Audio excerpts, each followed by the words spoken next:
Hi, I'm John from Ideal Homes here in Portugal. What I'm going to be doing for a period of time now is doing an A to Z of services available in the Algarve for whether you're a homeowner or maybe thinking of relocating here, just to help you. So today, A being A, where do we start? Well, I think we start with an architect. Today I'm with Hugo, a very well known architect here in the Algarve. He builds houses and he can help and advise. So I'm going to ask him some questions today, which may help you decide whether you think about building a property here, buying a plot, buying a ruin. So Hugo, tell me, like building here does have bureaucracy, doesn't it? With the sense of paperwork and getting things done. If everything's in place, it's an easy process, but you need to be careful, yeah? Yes, John, what you need to do before you start the process of buying a plot is just to confirm with me or with another architect that it's possible to build. Each council has different rules, okay? So it's very important for us to confirm on the regulation that the plot is feasible to build and how many square meters and what are the regulations. Okay, so buying a plot without a ruin, for example, is a bit more complicated. Can be more complicated because on the general terms we have the land split in three different areas: urban areas, agriculture areas and ecological areas. Okay? Ecological areas and agriculture areas you can only build if you have a pre-existing situation, which means a ruin or a construction or a house or something like that. Okay, and in those places, okay, it's more complicated to achieve the permissions to build, okay? And you have to start, as an example, you have to start from the ruin. You cannot just knock down the ruin and build somewhere else. No, you have to start from the ruin. There is a lot of rules that we need to fulfill, okay? On a urban area, on the opposite, you don't need to have a ruin. You don't need to have a pre-existing construction. It's just a urban area and normally applies a percentage of the area of the plot that you can build. So the area of the covered area of the property. Exactly.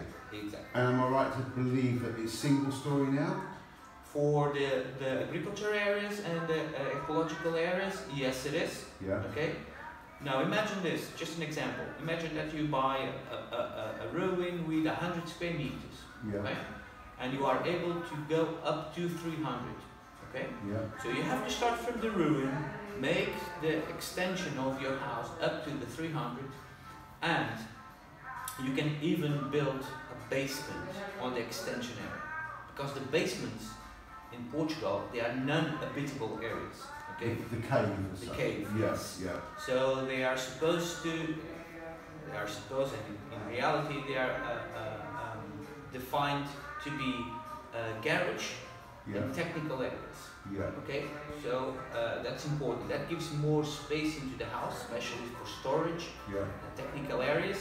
But you cannot use it as habitable areas. You cannot have bedrooms. You cannot have those kind of things. But it's good because then you have more free space on the ground floor of the house.